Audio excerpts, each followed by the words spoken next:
Despite the amazing technological advances of recent years, the Earth is constantly offering up new mysteries that leave scientists scrambling for answers as they attempt to make sense of this planet we call home. From the isolated Russian tundra to the remote South Pole, new mysteries are constantly revealing themselves as new discoveries are made. So today, here at Unexplained Mysteries, we'll be looking at 3 interesting discoveries.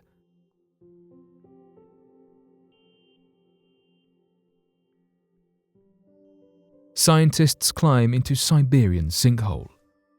In July of 2014, 3 massive sinkholes mysteriously appeared in northern Siberia, leaving scientists scratching their heads as they looked for an explanation as to why so many sinkholes of such large proportions appeared out of nowhere. Later that same year, a team of Russian scientists with the Russian Center of Arctic Exploration led by Vladimir Pushkarev ventured into the bottom of one of the sinkholes in the search for some answers. The sinkhole was so deep that the team had to use ropes to propel themselves 34 feet to the bottom, where they took probes, measurements and samples and attempted to get to the bottom of what could have caused the sinkholes and whether we should be alarmed at their appearance. Although they have not been able to definitively say what caused the 3 initial sinkholes, whatever it is did not stop with just 3.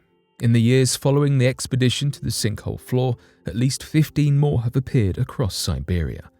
These holes appear as deep caverns and funnels and are of an ever-increasing magnitude, leading scientists to study them even more intensely as they hunt for the source.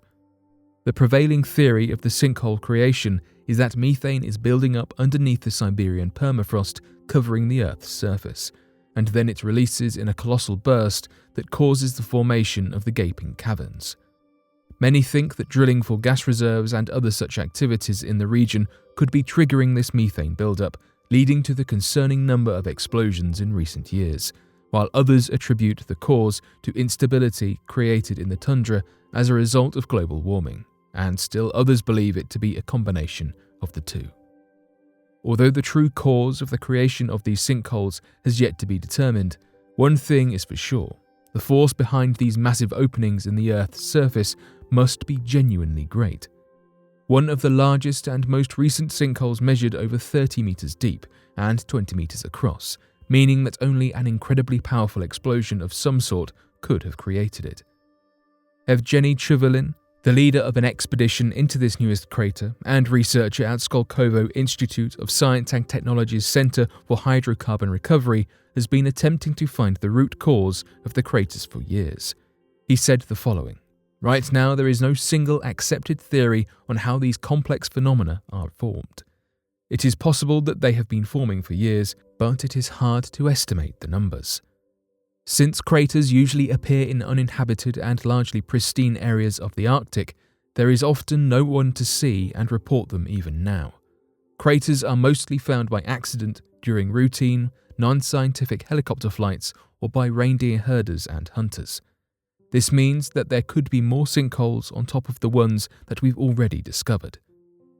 Further muddling the scientists' search for an explanation is the fact that the sinkholes turn into small lakes relatively quickly after appearing, meaning that if samples are to be taken from the bottom, scientists must not only stumble upon the hole in the Siberian permafrost by chance, but then also move quickly enough to obtain samples and study the formation before it fills with water. Although continued study of the craters leads teams closer and closer to a solution with every sample taken, for now we are simply left to wonder at the massive forces that could be behind such an impressive explosion, and what it might mean for us humans and the planet that we live on.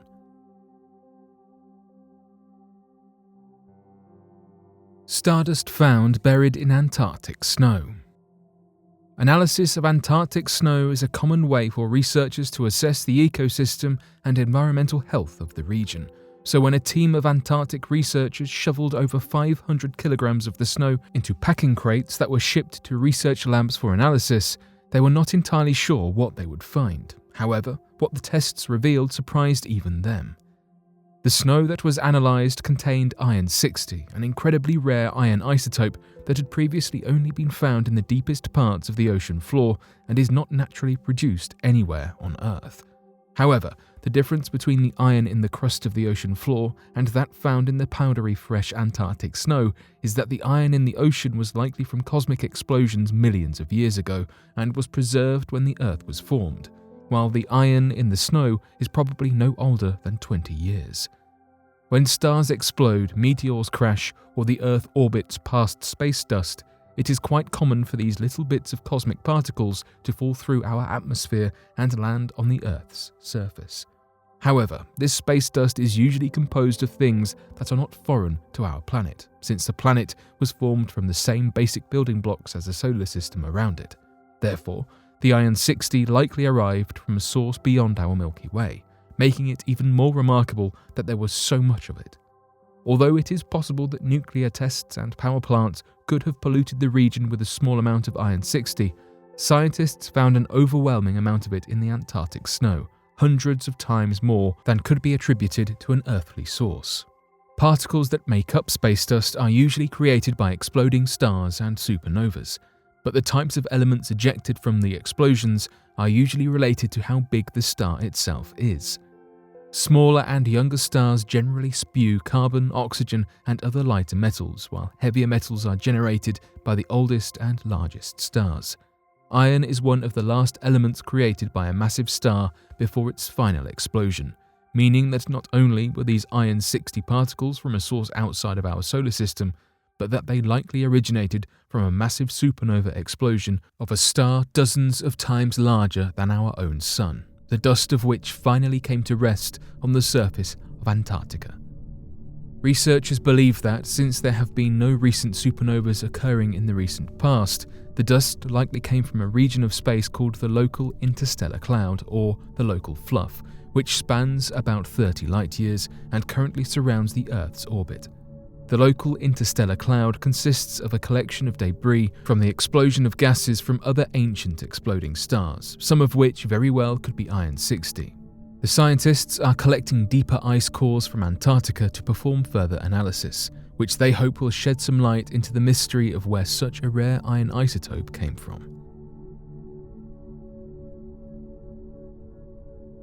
430,000-year-old meteor explosion. Scientists who study asteroids, particularly those that entered the Earth's atmosphere thousands of years ago, have a rough time tracking the sediment.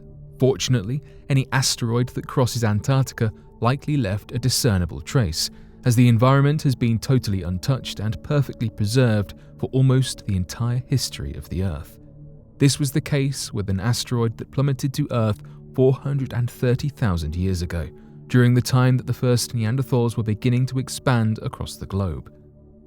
The asteroid never actually made contact with the surface of Antarctica, but instead exploded in the sky overhead in what is known as an airburst, leaving shrapnel, space rock, and intense damage to the Earth below. The location was lucky for two reasons. First, a similar explosion over a modern-day town would wipe the town off the map, and secondly, the isolated region of Antarctica meant that hundreds of thousands of years later, samples from this meteorite could be extracted and studied, which is exactly what researchers did.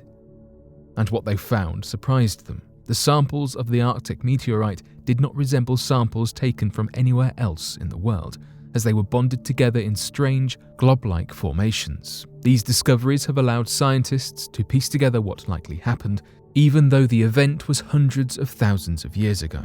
Based on the samples taken, they believe that the asteroid could have been as large as 150 meters wide. Because of the strange formations of the samples, the meteor likely broke up relatively close to the ground, which allowed the fragments full of nickel and magnesium to react with the Arctic ice to form the odd shapes. Airbursts are even more damaging than asteroids that contact the Earth, because the explosion from the former can destroy an exceptionally large surface area, while destruction from the latter is usually limited to the crater that it creates. This Arctic airburst likely affected up to 100,000 square kilometers of Antarctica, with temperatures reaching up to 5,000 degrees Celsius. The fact that puzzle pieces like this from space events that occurred before humans even walked the Earth shows just how far science has come.